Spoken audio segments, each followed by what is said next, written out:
प्रिय भक्तों, एक बार की बात है कि श्री कृष्ण और अर्जुन कहीं जा रहे थे।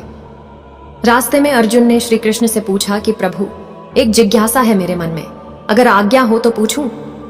श्री कृष्ण ने कहा, अर्जुन, तुम मुझसे बिना किसी हिचक कुछ भी पूछ सकते हो।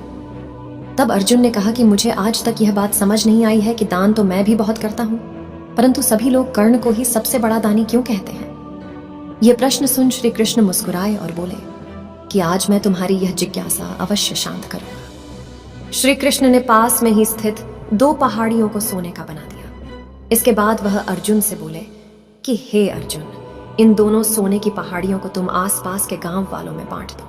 अर्जुन प्रभु से आज्ञा लेकर तुरंत ही यह काम करने के लिए चल दिया।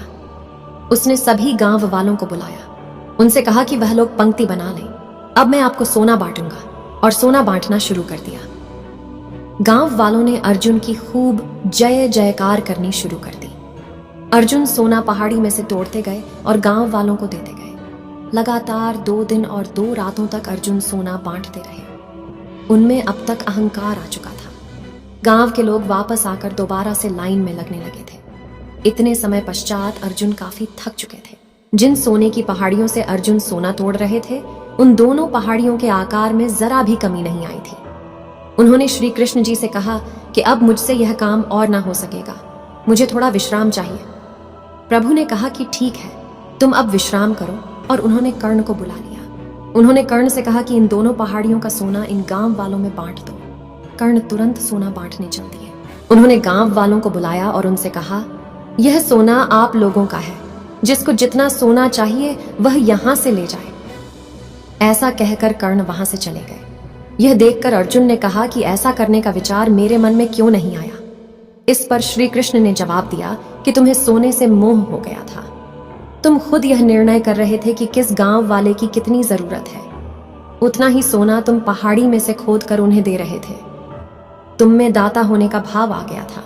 दूसरी तरफ कर्ण ने ऐसा नहीं किया। वह सारा सोना गांव वालों को देकर वहां से चले गए। वह नहीं चाहते थे कि उनके सामने कोई उनकी जय जयकार करे या प्रशंसा करे। उनके पीठ पीछे भी लोग क्या कहते हैं, उससे उनको कोई फर्क नहीं पड़ता। यह उस आदमी की निशानी है जिसे आत्मज्ञान हासिल हो चुका है। इस तरह श्री कृष्ण ने खूबसूरत तरीके से अर्जुन के प्रश्न का उत्तर दिया।